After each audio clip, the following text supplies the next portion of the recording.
ప్రపంచాన్నే వణికించే భారీ భూకంపం దెబ్బకి సునామీ హెచ్చరికలు కూడా జారీ చేయాల్సిన పరిస్థితి ఇప్పుడు ఏర్పడింది. ఎస్, ఫిలిప్పీన్స్ దేశంలో మళ్ళీ భూకంపం వణికించింది. మరోసారి అక్కడ భారీ భూకంపం దాటికి ప్రజలు కకావికలమయ్యారు. ఫిలిప్పీన్స్ నైరుతి ప్రాంతంలోని దవావో ప్రావిన్స్లో ఆ దేశ కాలమానం ప్రకారం ఉదయం 9 గంటల 43 నిమిషాలకు ఈ యొక్క భూకంపం సంభవించింది. రిక్టర్ స్కేలు పైన దీని తీవ్రత 7.6గా నమోదైంది. ఈ ప్రభావం దావావో ప్రావిన్స్ మొత్తం కనిపించింది. East Samar, southern లెటే, దినగట్ islands, సూరిగావ్ del నోర్టే వంటి తీర ప్రాంతాలలో కూడా ప్రజలు భయంతో వణికిపోయారు. ఒకసారి విజువల్స్ చూస్తే మనకు క్లియర్గా అర్థమవుతుంది అక్కడ ఎంత భయాందోళనకు గురయ్యారో ప్రజలు. ఆఫీసులలో ఉన్నటువంటి ప్రజలు కూడా అక్కడ వారందరూ కూడా ఆందోళన, ఒకరి మీద ఒకరు పడిపోయారు. ఆ బిల్డింగ్లలో ఉన్నటువంటి వారందరూ కూడా ఒక స్టేబుల్, ఏం జరుగుతుందో బయట అర్థం కాని పరిస్థితుల్లో ఒకరి మీద ఒకరు పడిపోయినటువంటిది పరిస్థితి కనిపించింది. అదేవిధంగా ఇది అక్కడ కన్స్ట్రక్షన్ అవుతున్నటువంటి బిల్డింగ్ పైన టాప్లో ఉన్నటువంటి వ్యక్తులు కూడా అక్కడి నుంచి పరిగెత్తుకుంటూ వెళ్ళిపోతున్నటువంటి దృశ్యాలు.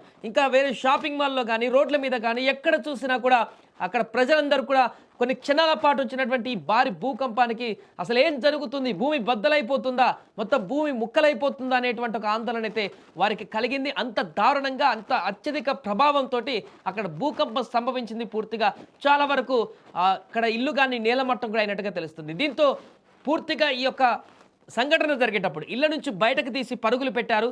ప్రాణభయంతో రోడ్ల మీద కూర్చుండిపోయారు. సో వారందరూ కూడా రోడ్ల మీద కూర్చుండిపోయారు.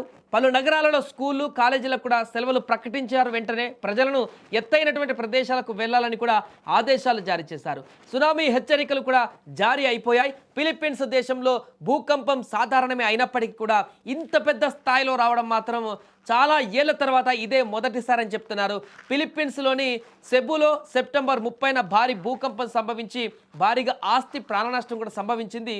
కానీ అనేక మంది కూడా గాయపడ్డారు. కానీ ఆ పరిస్థితుల నుంచి బయటపడక ముందే ఇప్పుడు ఫిలిప్పీన్స్లో ప్రజలను మరొకసారి ఈ భూకంపం అతలాకుతలం చేసింది.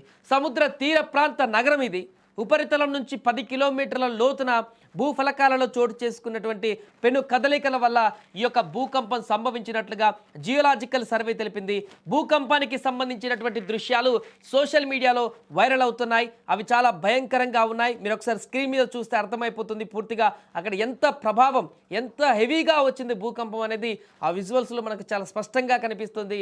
ఎక్కడ కూడా ఇంత దారుణంగా బిల్డింగులు ఊగడం కానీ, ఆ సామాన్లన్నీ అక్కడ ఉన్నటువంటి వస్తువులని మీద పడడం కానీ, రోడ్డు మీద ఉన్నటువంటి వ్యక్తులు కూడా పూర్తిగా భయపడి ఒక మూలకు అక్కడ కూర్చొని భయకంపితైనటువంటి దృశ్యాలు. అంటే ఎక్కడైనా భూకంపం వస్తే ఇళ్ల నుంచి రోడ్ల మీదకి వచ్చి అక్కడ స్టే అయి చూస్తుంటారు. కానీ ఇక్కడ రోడ్ల మీద ఉన్నటువంటి వ్యక్తులు కూడా రోడ్డు మీద నిలుచోవడానికి కూడా వారికి భయాందోళన కలిగి మొత్తం కింద కూర్చొని వారిని వారు కాపాడుకోవడానికి చేస్తున్నటువంటి అక్కడ ప్రయత్నాలు ఆ విజువల్స్లు మనకు స్పష్టంగా కనిపిస్తున్నాయి. దీంతో అక్కడ సునామీ హెచ్చరికలు కూడా జారీ చేయడం జరిగింది. ఒకవేళ సునామీ వచ్చినట్లయితే అక్కడ పరిస్థితి ఇప్పుడు మరింతగా ఇక పెను ఉపద్రవంగా మారేటువంటి అవకాశం అయితే స్పష్టంగా కనిపిస్తుంది.